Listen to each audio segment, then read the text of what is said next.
August বিপ্লবে আহতদের নিয়ে ফেসবুকে একটি পোস্ট দিয়েছেন গণ অভ্যুত্থানের নেপথ্য নায়ক, অ্যাক্টিভিস্ট ও লেখক পিনাকি ভট্টাচার্য। পিনাকি লিখেছেন, আমি যদি স্বাস্থ্য উপদেষ্টা হতাম তাহলে জুলাই আগস্ট বিপ্লবে আহতদের জন্য ওয়ান স্টপ সার্ভিস চালু করতাম। আমরা দুটো বিষয় থেকে তাদের কাছ থেকে আমরা জানতে চেয়েছি, তারা সেইভাবে বলেছে। প্রথমত হচ্ছে যে রাষ্ট্র সংস্কারের প্রশ্নে সরকারের অবস্থানটা কি, কারণ জনগণ এবং ছাত্ররা গণ অভ্যুত্থান করেছে একটা নতুন রাষ্ট্র বিনির্মাণ করার জন্য। সেই নতুন রাষ্ট্র বিনির্মাণ করতে রাষ্ট্রের বিভিন্ন সেক্টর, সেটা প্রশাসন, বিচার বিভাগ, নির্বাচন কমিশন এবং রাজনীতিতে সংস্কার প্রয়োজন। নির্দলীয় অন্তর্বর্তীকালীন সরকার, তারা দেশ শাসনের জন্য আসেননি, তো পথ বিনির্মাণের জন্য তারা এসেছে। একটা রোডম্যাপ হবে সংস্কারের, আর একটা রোডম্যাপ হবে নির্বাচনের। সংস্কারটা সফল হলেই নির্বাচনটা সফল হবে। 15.5 বছরের দুঃশাসন অপশাসনের পর আগস্টের 5 তারিখ এই দেশে একটা গণ অভ্যুত্থানের মাধ্যমে পরিবর্তন এসেছে। আসসালামু আলাইকুম রহমতুল্লাহ, সবাই কেমন আছেন? আশা করি সবাই অনেক ভালো এবং সুস্থ আছেন। সবাইকে স্বাগতম জানাচ্ছি আমাদের একটু ভিডিওতে। প্রতিদিনের মতো আমি আপনাদের রিয়াদ ফারুকি আবারও চলে আসলাম নতুন একটা ভিডিও নিয়ে। দর্শক, বর্তমানে সাম্প্রতিক সময়ে চলমান যে পরিস্থিতি, রাজনীতির যে বিষয়টাকে কেন্দ্র করে ইতিমধ্যে সামাজিক যোগাযোগ মাধ্যম থেকে শুরু করে বাংলাদেশের যে একটা অবস্থান চলতেছে, সেটা নিয়ে আজকের যে ভাইরাল বিষয়গুলোকে কেন্দ্র করে যে বিষয়টা ইতিমধ্যে সামাজিক যোগাযোগ মাধ্যমে ব্যাপকভাবে ভাইরাল, তার কিছু ভিডিও ফুটেজ আমি আপনাদের মধ্যে তুলে ধরার চেষ্টা করবো, যেখানে আপনারা বেশ কিছু ভিডিও এবং বেশ কিছু তথ্য জানতে পারবেন যে ভিডিওর মাধ্যমে। দর্শক, আর বেশি কথা বাড়াচ্ছি না, আমরা মূল আলোচনা চলে যাচ্ছি। ভিডিওটি অনেক লম্বা হয়ে যাবে, তাই আমি সংক্ষেপে করার ক্ষেত্রে মূল আলোচনা চলে যাচ্ছি। তার আগে আপনারা যারা আমাদের চ্যানেলটিতে এখন তো চ্যানেল সাবস্ক্রাইব করে সাথে থাকবেন, একটা লাইক দিয়ে সবাই ভিডিওটি ধৈর্য সহকারে দেখতে থাকুন। মূলত আমরা দুটো বিষয় থেকে তাদের কাছ থেকে আমরা জানতে চেয়েছি, তারা সেইভাবে বলেছে। প্রথমত হচ্ছে যে রাষ্ট্র সংস্কারের প্রশ্নে সরকারের অবস্থানটা কি, কারণ জনগণ এবং ছাত্ররা গণ অভ্যুত্থান করেছে একটা নতুন রাষ্ট্র বিনির্মাণ করার জন্য। সেই নতুন রাষ্ট্র বিনির্মাণ করতে রাষ্ট্রের বিভিন্ন সেক্টর, সেটা প্রশাসন, বিচার বিভাগ, নির্বাচন কমিশন এবং রাজনীতিতে সংস্কার প্রয়োজন। সেক্ষেত্রে সরকারের দৃঢ়তা কতটুকু, সরকার কি কারো চাপের মুখে তাদের লক্ষ্য উদ্দেশ্য কিংবা জনগণের প্রত্যাশা থেকে পিছিয়ে যাবে কিনা, নাকি তারা স্থিতিশীল থেকে তাদের লক্ষ্য উদ্দেশ্য অর্জনে এগিয়ে যাবে। যদি তাদের লক্ষ্য উদ্দেশ্যে তারা এগিয়ে যেতে চায়, তাহলে তাদের জনগণের সমর্থন লাগবে, রাজনৈতিক দলগুলোর সমর্থন লাগবে।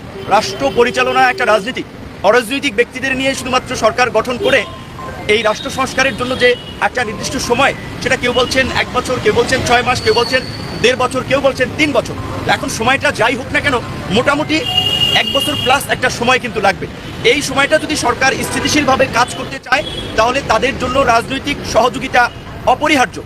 এজন্য আমরা প্রস্তাব করেছি যে বর্তমান এই 21 সদস্যের উপদেষ্টা পরিষদের কাঠামো বৃদ্ধি করা, মেজর পলিটিক্যাল পার্টিগুলো সহ গুরুত্বপূর্ণ অংশীজনদের সাথে আলোচনা সাপেক্ষে উপদেষ্টাদের সংখ্যা বাড়িয়ে সরকারের শক্তি বৃদ্ধি করা এবং সরকারকে স্থিতিশীল হয়ে কাজ করা জনগণের প্রত্যাশা পূরণে। দ্বিতীয়ত, চলমান ইস্যুতে যে সমস্ত বিষয়ে বিতর্ক সৃষ্টি হয়েছে বিভিন্ন নিয়োগকে কেন্দ্র করে, এবং এই নিয়োগগুলোতে যাদের সংশ্লিষ্টতা এসেছে তার কারণে সরকারেরও ভাবমূর্তি ক্ষুণ্ণ হচ্ছে। আমরা মনে করি যে প্রফেসর মোহাম্মদ ইউনূসের যে অবস্থান, তাতে বাংলাদেশের মতো থার্ড ওয়ার্ল্ড কান্ট্রির প্রেসিডেন্ট কিংবা প্রধানমন্ত্রীর চেয়ে অনেক উপরে আগেই তিনি চলে গিয়েছেন। কাজে এই সরকারের যে সফলতা এবং ব্যর্থতা, সেটা কিন্তু আলটিমেটলি ডক্টর ইউনূসের মান সম্মানের একটা বিষয় হয়ে দাঁড়াবে।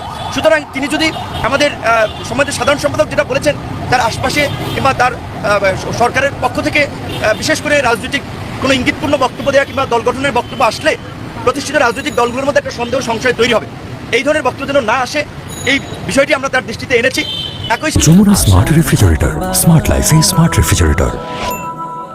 যাতে বাংলাদেশকে অস্থিতিশীল করার জন্য দেশি বিদেশি যে নানান ধরনের তৎপরতা চলছে, সেটি নিরসনের জন্য একটা দক্ষ এবং জনবান্ধব প্রশাসন ব্যবস্থা নিশ্চিত করা, তার জন্য আপনার নিয়োগে স্বচ্ছতা আনা এবং আওয়ামী লীগকে যারা পুনর্বাসন করার জন্য এই যে কাজ করছে, সেটা সরকারের মধ্যে থেকেও অনেকের বিরুদ্ধে অভিযোগ আসছে, সেই বিষয়ে যেন তারা পদক্ষেপ নেয়।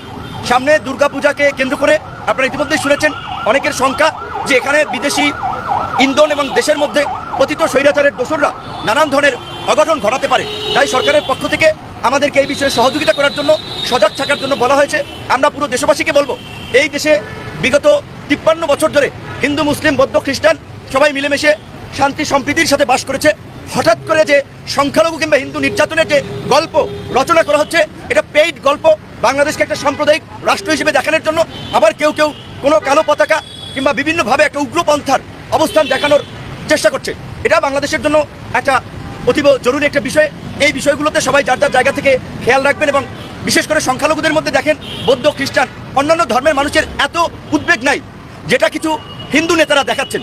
অবশ্যই আমরা পরিষ্কারভাবেই বলতে চাই, হিন্দু কিংবা কোনো কমিউনিটির প্রতি কোনো ধরনের যদি অসহিষ্ণু আচরণ করা হয়, অন্যায় আচরণ করা হয়, তার আমরা নিন্দা জানাই, তার প্রতিবাদ জানাই। কিন্তু কতিপয় নেতারা যেভাবে ভারতের পৃষ্ঠপোষকতায় বাংলাদেশকে একটা সাম্প্রদায়িক রাষ্ট্র বানানোর জন্য নানান ধরনের কথা বলছে, গল্প রচনা করছে, সেটি আমাদের জন্য অত্যন্ত উদ্বেগের। এর পেছনে অন্য কোনো ঘটনা আছে কিনা সেটিও সরকারকে আমরা খতিয়ে দেখার আহ্বান জানিয়েছি। বিশেষ করে আগামী দুর্গাপূজা যেন নির্বিঘ্নে আমাদের হিন্দু সম্প্রদায় পালন করতে পারে, সেই বিষয়ে আমরা সবাই সহযোগিতা করব। এবং এই যে 6টি কমিশন করা হয়েছে, তারা রাজনৈতিক দলগুলোর সাথে আলাপ আলোচনা করে তাদের কর্মপন্থা ঠিক করবেন। কিন্তু আমরা একটা বিষয় আজকে বলেছি যেটি হচ্ছে যে আমরা মনে করি যে বাংলাদেশের মতো দেশে এই যে ক্ষমতার মোহের পরে যে শাসকরা স্বৈরাচারী হয়ে ওঠে, এটি শুধু শেখ হাসিনা একাই হয়েছেন সেটা না, এর আগেও তো আমরা সামরিক শাসন দেখেছি, নির্বাচনের মধ্যে দিয়ে আসা গণতান্ত্রিক সরকারেরও আমরা বিতর্কিত কর্মকাণ্ড দেখেছি। কাজেই সংসদের মেয়াদকে কমিয়ে আনা যায় কিনা, বিশেষ করে 5 বছরের পরিবর্তে 4 বছর করা যায় কিনা, এই বিষয়ে আমরা প্রস্তাবনা রেখেছি। এবং আমরা অনেক আগে থেকে এই প্রস্তাবনা রেখে আসছি যে কোনো এক দলের সংসদে একটা আধিপত্য, এটা কার্যকর সংসদ তৈরি করে না। সেজন্য অবশ্যই সংখ্যানুপাতিক নির্বাচন এবং দ্বিকক্ষ বিশিষ্ট সংসদ। আশা করি সরকারের এই সংস্কার কমিশন সকলের আলোচনা মতামতকে মাথায় নিয়ে তারা জন আকাঙ্ক্ষাকে ধারণ করে আগামী রাষ্ট্র সংস্কারের পথে হাঁটবেন। সেক্ষেত্রে যেই সময়টা প্রয়োজন সেটা আমরা দিতে চাই, কিন্তু সেখানে আমরা পরিষ্কারভাবেই বলেছি রাজনৈতিক দলগুলো কিংবা আমরা এই সরকারকে ক্ষমতায় বসালাম, এই সরকারের জন্য আন্দোলন, সংগ্রাম, নির্যাতন, নিপীড়ন করে তাদের জন্য রাস্তা তৈরি করলাম, সেই সরকারের সাথে যদি আমাদের দূরত্ব তৈরি হয়, আমরা যদি মন খুলে কথা বলতে না পারি, তাহলে সম্পর্কের অবনতি হবে, যেটা আলটিমেটলি একটা অন্য পরিস্থিতি বয়ে আনতে পারে। সেজন্য আমরা বলেছি সকলের সাথে যেন সহজেই তাদের একটা যোগাযোগ স্থাপন হয় সরকারের সাথে, রাজনৈতিক দল সহ গুরুত্বপূর্ণ অংশীজনের, সেই বিষয়ে আমরা বলেছি। এবং আপনাদের সকলকে ধন্যবাদ জানাই। গণ অধিকার পরিষদই সর্বশেষ আজকের বৈঠকে অংশ নিয়েছে, এর আগেও বিভিন্ন দল অংশ নিয়েছে। আপনারা এতক্ষণ পর্যন্ত থাকার জন্য আপনাদেরকে অনেক ধন্যবাদ। রোডম্যাপ আমাদের জানা দরকার। জুলাই আগস্ট বিপ্লবে আহতদের নিয়ে ফেসবুকে একটি পোস্ট দিয়েছেন গণ অভ্যুত্থানের নেপথ্য নায়ক, অ্যাক্টিভিস্ট ও লেখক পিনাকি ভট্টাচার্য। পিনাকি লিখেছেন, আমি যদি স্বাস্থ্য উপদেষ্টা হতাম তাহলে জুলাই আগস্ট বিপ্লবে আহতদের জন্য ওয়ান স্টপ সার্ভিস চালু করতাম। ঢাকা শহরে কোনো একটা কম ব্যবহৃত হাসপাতাল, আমার জানা মতে সোহরাওয়ার্দী সবচেয়ে আন্ডার ইউটিলাইজড হাসপাতাল ছিল। ওইখানে আহতরা রেজিস্ট্রেশন করে চিকিৎসা নিতে পারত। এর মধ্যে চক্ষু, thoracic surgery, orthopaedics, casualty, gastro intestinal surgeon, neurosurgery, ICU, high dependency unit, physiotherapy, psychology counselling, plastic surgery, কৃত্রিম অঙ্গ সংস্থাপন ইউনিট এক জায়গায় আনা হতো।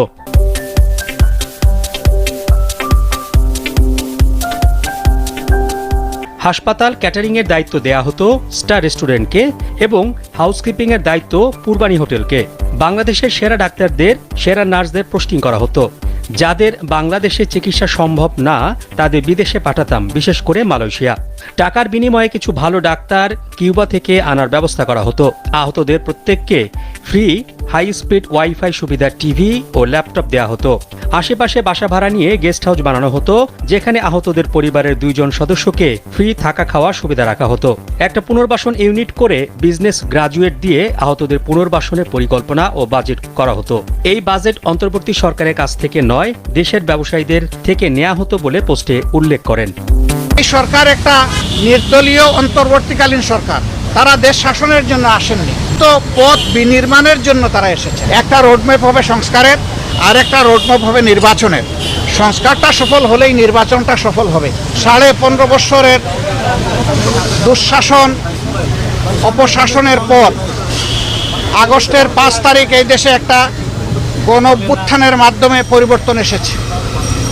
যে পরিবর্তনকে এদেশের আপামর জনগণ অভিনন্দন জানিয়েছে। আমরা আরেকবার এই গণ অভ্যুত্থান যাদের নেতৃত্বে সংগঠিত হয়েছে, যারা জীবন দিয়েছেন, দেশে প্রবাসে যারা অংশগ্রহণ করেছেন, তাদের সকলকে দেশবাসীর পক্ষ থেকে, বিশেষভাবে আমাদের দলের পক্ষ থেকে অভিনন্দন এবং কৃতজ্ঞতা জ্ঞাপন করছি। এ সময় যারা নিহত হয়েছেন, আল্লাহ তাআলার দরবারে তাদের আত্মার মাগফিরাতের জন্য দোয়া করছি। যারা আহত হয়েছেন তাদের সুচিকিৎসা নিশ্চিত করার জন্য আমরা সরকারকে আহ্বান জানিয়েছি এবং আল্লাহ তাআলার দরবারে তাদের সুস্থতা কামনা করছি।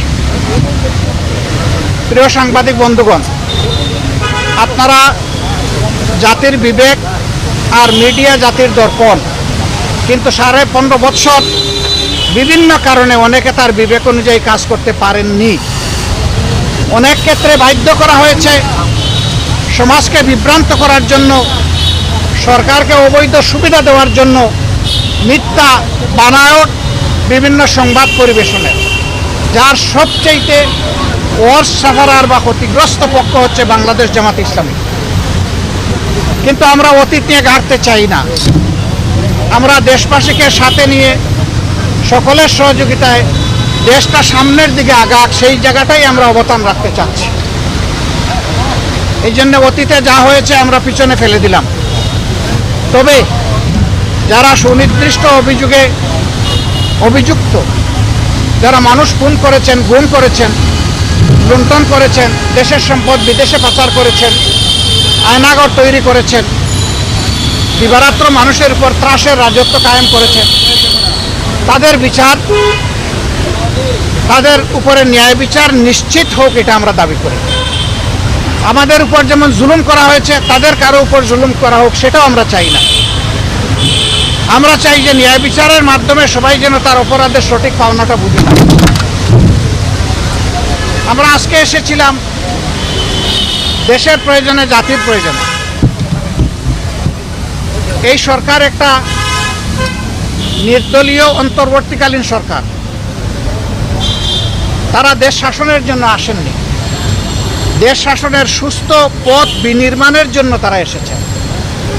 তাদের কাজ হচ্ছে জাতির সামনে, যা জাতি বঞ্চিত ছিল পরপর 3টা নির্বাচনে, জাতির সামনে একটা গ্রহণযোগ্য, সুষ্ঠু এবং শান্তিপূর্ণ নির্বাচন উপহার দেওয়ার পরিবেশ তৈরি করা। এই জন্য কিছু মৌলিক বিষয়ে তাদেরকে সংস্কার করতেই হবে। সে কি মৌলিক বিষয়ে তারা সংস্কার করবেন সেই ব্যাপারে আমরা কথাবার্তা বলেছি, এবং আমরা আশা করছি আগামী 9 তারিখ আপনাদের মাধ্যমে জাতির সামনে আমরা আমাদের প্রস্তাবনাগুলো উন্মুক্ত করব ইনশাআল্লাহ। আপনারা দাওয়াত পাবেন। দর্শক, দেখে আপনার মতামত অবশ্যই কমেন্ট করে জানাবেন। আজকে কে কোথা থেকে ভিডিও দেখেছেন অবশ্যই দ্রুত কমেন্ট জানাবেন। আমাদের চ্যানেলটিতে নতুন কিছু সাবস্ক্রাইব করে সাথে থাকবেন। ধন্যবাদ সবাইকে। দেখাবো না কোনো ভিডিওতে। ভালো থাকবেন, সুস্থ থাকবেন। আল্লাহ।